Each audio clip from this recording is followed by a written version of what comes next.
Hello, future doctors. Welcome to Synapse, your ultimate NEET preparation platform. Today, we are diving into Cell, the Unit of Life, a fundamental chapter in biology.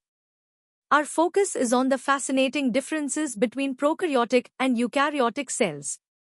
We'll start with the basics, then gradually explore deeper concepts, molecular mechanisms, and their evolutionary significance. Get ready for a comprehensive journey through the microscopic world. Ready to uncover the first layer of cellular secrets? Let's begin with the easy differences between these two fundamental cell types. Every living thing, from the smallest bacteria to the largest whale, is made of cells, the basic units of life. Think of a cell as a tiny, self-contained factory that performs all the essential functions to keep an organism alive. Without cells, there's no life as we know it. They are incredibly diverse, yet share common features. But the most fundamental division among them is into two major categories, prokaryotic and eukaryotic. Prokaryotic cells are the original pioneers of life. They are simple, ancient, and lack a true nucleus, meaning their genetic material, their DNA, floats freely in the cytoplasm. They also don't have other specialized compartments called membrane-bound organelles. Bacteria, which you encounter every day, are perfect examples of prokaryotes. On the other hand, eukaryotic cells are more advanced. They have a well-defined nucleus that neatly houses their DNA, and they contain numerous membrane-bound organelles like mitochondria and endoplasmic reticulum, each with a specific job. Plants, animals, fungi, and even some single-celled organisms like amoeba are made of eukaryotic cells. Time to test your foundational knowledge. Take a moment to answer these three questions. Which type of cell lacks a true nucleus? Can you name an organism made of prokaryotic cells? And are those energy-producing mitochondria found in prokaryotic or eukaryotic cells? Think carefully about the key distinctions we just discussed. Now, let's peel back another layer and explore the medium-level details. We'll examine the specific structures and functions that set prokaryotic and eukaryotic cells apart. The core distinction lies in the nucleus and organelles. Prokaryotes, like bacteria, are essentially single-room apartments. Their DNA is in a region called the nucleoid, and they lack internal, membrane-bound rooms. They do have ribosomes, but they're slightly smaller. Eukaryotes, however, are like multiroom mansions. Their DNA is safely enclosed within a true nucleus, and they have specialized compartments, or organelles, like the mitochondria for energy, the endoplasmic reticulum for synthesis, and the Golgi apparatus for packaging. Their ribosomes are also larger. Let's look at their components. Prokaryotic cells have a rigid cell wall, often a protective capsule, and a plasma membrane. Inside, there's cytoplasm, the nucleoid with its circular DNA, and sometimes flagella for movement. Eukaryotic cells, depending on whether they're plant, animal, or fungal, may have a cell wall. All have a plasma membrane, cytoplasm, and crucially, a nucleus containing linear DNA. Beyond that, a whole host of organelles like mitochondria, Golgi, lysosomes, and in plants, chloroplasts, perform specialized tasks. Size matters too.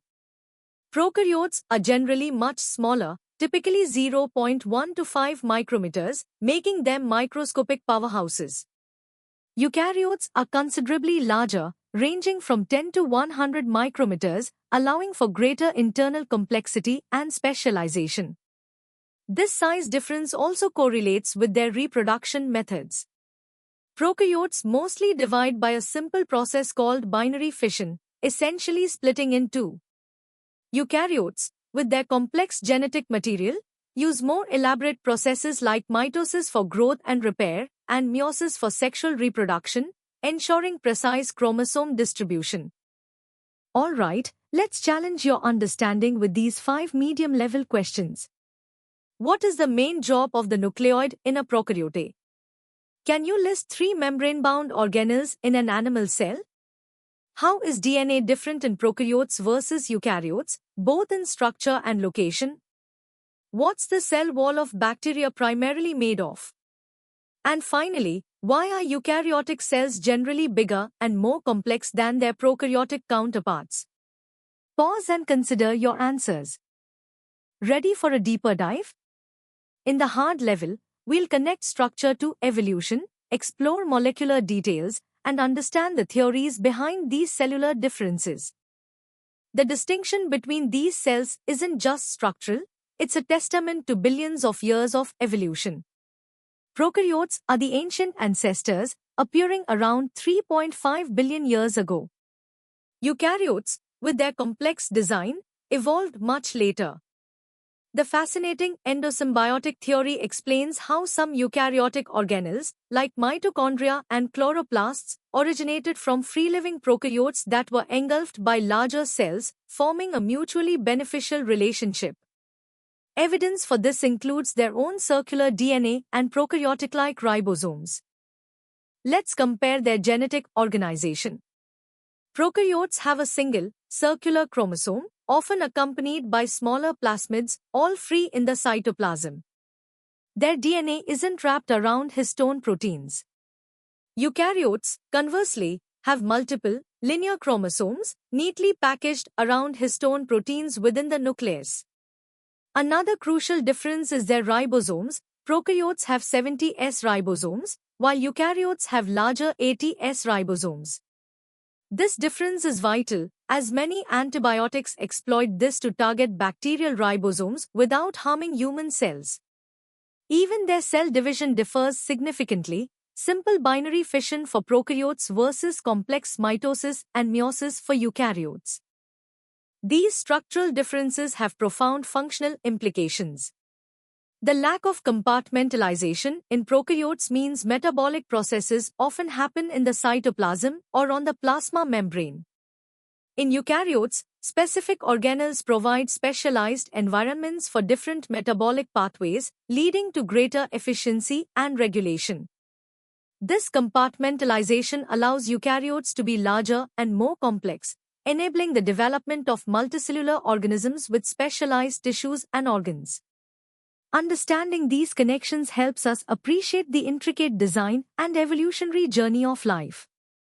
Now, let's tackle these 7 hard-level questions. Discuss the importance of 70 S ribosomes in both prokaryotes and certain eukaryotic organelles. Explain the endosymbiotic theory with supporting evidence. How do plasmids contribute to bacterial adaptability? Compare the DNA organization in both cell types. Why is cell wall composition relevant to antibiotics? Describe their cell division differences. And finally, how do membrane-bound organelles enhance eukaryotic complexity? Take your time to formulate thorough answers. All right, future scientists, prepare to push your limits. In this hardest level, we'll explore the cutting-edge details, competitive insights, and deeper biological principles that truly differentiate prokaryotic and eukaryotic cells. This is where you connect the dots for NEET. The story of life begins with 3 fundamental domains: bacteria, archaea, and eukarya. While bacteria and archaea are both prokaryotic, archaea actually share more molecular similarities with eukarya, highlighting complex evolutionary paths. These ancient archaea often thrive in extreme environments, showcasing their unique adaptations.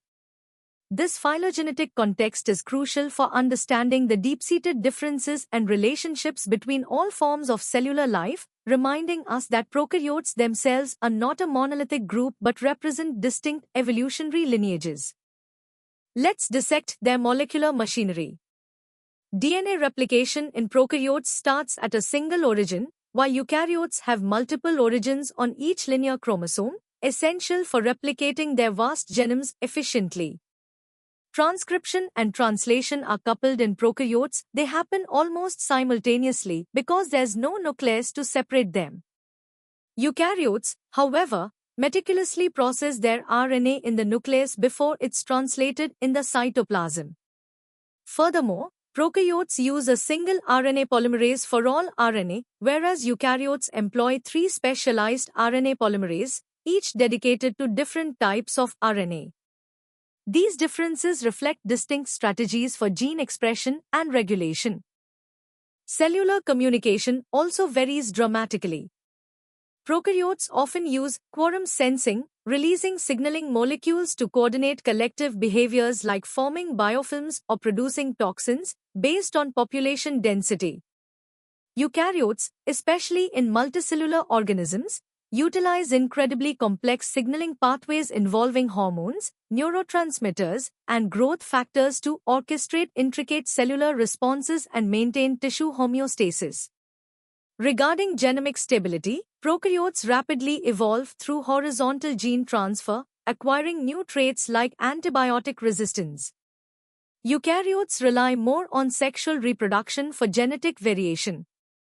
Understanding these differences is key, as many antibiotics specifically target prokaryotic molecular processes, making them effective without harming our eukaryotic cells.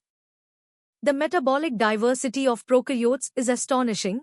They can utilize a vast array of energy sources and electron acceptors, often carrying out processes like nitrogen fixation that are vital for global ecosystems. Their energy production largely occurs at the plasma membrane. Eukaryotes, while also metabolically diverse, compartmentalize these processes, with mitochondria handling aerobic respiration and chloroplasts performing photosynthesis. This specialization enhances efficiency. In biotechnology, prokaryotes are workhorses for producing insulin or biofuels. In medicine, their unique features are targets for drugs. For eukaryotes, understanding their complexity helps in gene therapy and disease research. The legacy of prokaryotic-eukaryotic divergence truly underpins all of biology. Now, let's dive into the first 5 hardest questions to solidify your advanced understanding. Elaborate on the evolutionary relationship between archaea and eukarya, highlighting key molecular similarities. Compare the mechanisms of DNA replication and transcription initiation in prokaryotes and eukaryotes, emphasizing their link to genomic size and cellular organization. Discuss the advantages and disadvantages of coupled transcription translation in prokaryotes versus the separated processes in eukaryotes. Explain quorum sensing in prokaryotes and provide a biological example. And finally, how does horizontal gene transfer contribute to prokaryotic adaptability, especially concerning antibiotic resistance? Moving on to the next 5 challenging questions. Analyze the distinct roles of the 3 eukaryotic RNA polymerase compared to the single prokaryotic RNA polymerase.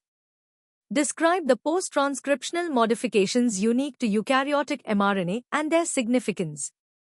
How do the diverse energy production strategies of prokaryotes compare with the compartmentalized systems in eukaryotes? Discuss the implications of prokaryotic versus eukaryotic cellular features in the development of targeted antimicrobial therapies. And finally, evaluate the biotechnological importance of both prokaryotic and eukaryotic cells, providing specific examples for each. Think critically and connect the various concepts. And that brings us to the end of our in-depth exploration of prokaryotic versus eukaryotic cells. I hope this journey has deepened your understanding and prepared you for the challenges of NEET. Remember, consistent learning and practice are your keys to success. For more such comprehensive content, practice questions, and personalized learning experiences, visit synapse.omaps.in. Don't forget to like this video, share it with your friends, and subscribe to our channel for regular updates and more exciting lessons. Keep learning, keep growing, and keep aiming high. See you in the next session.